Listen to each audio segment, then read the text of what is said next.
കഴിഞ്ഞ കുറേ ദിവസങ്ങളായി അമേരിക്ക പറയുന്നത് വെടിനിർത്തലിലാണ്, ചർച്ചയിലാണ്, സമാധാനത്തോട് അടുക്കുന്നു, ന്യൂക്ലിയർ ആയുധങ്ങൾ അങ്ങനെ ചെയ്യാൻ പോകുന്നു, ഉടൻ പ്രഭാതം വരാൻ പോകുന്നു എന്നൊക്കെ ഒരു വശത്ത് പറയുകയും മറുവശത്ത് ആക്രമണം ലെബനനിലും അതുപോലെ തന്നെ ഹോർമുസിലും ഒക്കെ നടത്തിക്കൊണ്ടിരിക്കുകയായിരുന്നു.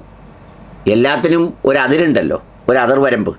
US സെൻട്രൽ കമാൻഡ് സെൻകോം ഏതാനും മണിക്കൂറുകൾക്ക് മുമ്പ് പറഞ്ഞു, ഞങ്ങൾ ബോസ്വാന ഫ്ലാഗ്ഡ് ഓയിൽ ടാങ്കർ അത് ഇറാനിലേക്ക് വന്നതായിരുന്നു, അതിന് നേരെ സ്ട്രെയ്റ്റ് ഓഫ് ഹോർമുസിൽ വെച്ച് ആക്രമണം നടത്തിയെന്ന് മാത്രമല്ല, ആ ആക്രമണത്തിൽ തങ്ങളുടെ ബ്ലോക്കേഡ് ഭേദിച്ചു വരാൻ ആർക്കാണ് ധൈര്യം എന്ന തരത്തിൽ ഹുങ്കും വമ്പത്തരവും കാണിക്കുകയായിരുന്നു. അപ്പോൾ തന്നെ IRGC പറഞ്ഞു, ഇതിന് തിരിച്ചടിയുണ്ട്. ആ തിരിച്ചടി നേരെ കൊടുത്തത് കുവൈറ്റിൻ്റെയും ബഹ്റൈൻ്റെയും US ബേസുകൾക്കാണ് എന്ന് മാത്രമല്ല, ഈ ബഹ്റൈനിൽ US നേവിയുടെ 5th ഫ്ലീറ്റ് നിലകൊള്ളുന്ന സ്ഥലത്തേക്കാണ് കനത്ത ആക്രമണം നടത്തിയത്. അതോടൊപ്പം തന്നെ ഏറ്റവും കൂടുതൽ ആയിരക്കണക്കിന് അമേരിക്കക്കാരെ തീറ്റിപ്പോറ്റുന്ന കുവൈറ്റിലേക്കും ആക്രമണം നടത്തി. കുവൈറ്റ് ടെർമിനൽ 1 ഇൻ്റർനാഷണൽ എയർപോർട്ടിൻ്റെ ടെർമിനലുകളടക്കം അടിച്ച് തകർത്തു എന്ന് മാത്രമല്ല, കാര്യമായ നാശനഷ്ടങ്ങളും ഉണ്ടായി. അതിൻ്റെ തത്സമയ ദൃശ്യങ്ങൾ നിങ്ങൾക്ക് കാണാം.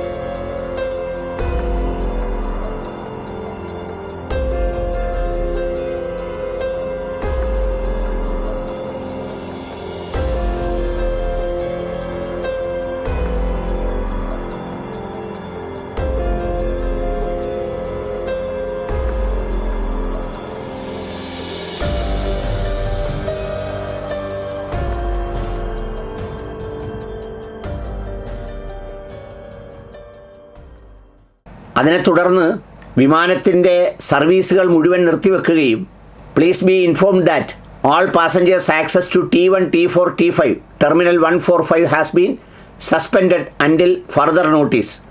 Issuance of boarding passes, passenger screening and passenger entry have all been suspended.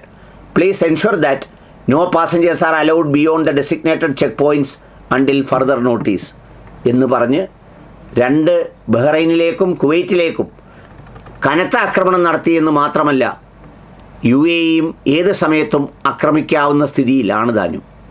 ഇത്തവണ ആക്രമിച്ചത് ഇൻ്റർനാഷണൽ എയർപോർട്ടിൽ തന്നെയാണ്, അതോടൊപ്പം തന്നെ US ബേസുകളിലും. എന്നുവെച്ചാൽ അവരെ എത്രമേൽ പ്രകോപിപ്പിക്കുന്നോ അത്ര കരുത്തോടെ അവർ തിരിച്ചടിക്കുന്നു എന്ന് സാരം. ഇത് അവസാനിപ്പിക്കാൻ എല്ലാവരും കൂടി മുണ്ടുടുത്തിറങ്ങി ഈ ട്രംപിൻ്റെ തോന്നിയാസങ്ങളും ഈ നെതന്യാഹുവിൻ്റെ കടന്നുകയറ്റവും അതിക്രമവും അവസാനിപ്പിക്കാൻ വേണ്ടി നിന്നില്ലെങ്കിൽ പശ്ചിമേഷ്യയുടെ കാര്യം പോക്കാണ്, മിഡിൽ ഈസ്റ്റ് രാജ്യങ്ങളുടെ കാര്യം വല്ലാത്ത ഗതികേടിലുമാണ്, യാതൊരു സംശയവുമില്ല.